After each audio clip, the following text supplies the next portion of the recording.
আসসালামু আলাইকুম রহমতুল্লাহি বারাকাতু। দেশ ও দেশের বাইরে থেকে যারা দেখছেন আপনাদেরকে জানাই আন্তরিক মোবারকবাদ এবং শুভেচ্ছা।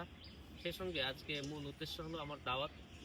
আপনারা জানেন প্রতি বছর ফাল্গুন মাসে প্রথম বুধবার থেকে শনিবার পর্যন্ত পাকশি দারুস শরিয়াত রিয়াজুল জান্নাহ খানকা শরীফের এই ইসালে সব মাহফিল হয়ে থাকে।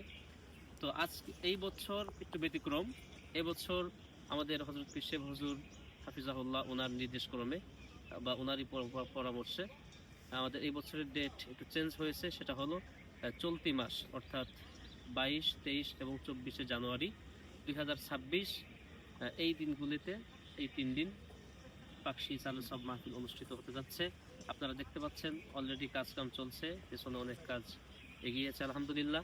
আপনাদের দাওয়াত রইল, আর বেশি বেশি করে আপনারা প্রচার করবেন যে এই বছর 2026 সালের পাকশি ইসালে সব মাহফিল, এই মাহফিলের ডেট চেঞ্জ হয়েছে, অর্থাৎ যেটা আপনার ফেব্রুয়ারি মাসে ছিল সেটাকে জানুয়ারিতে এনে 22, 23 এবং 24শে জানুয়ারি 2026 সাল ইনশাল্লাহ এই বছরের মাহফিল সমাপ্ত হবে। আল্লাহ হাফেজ।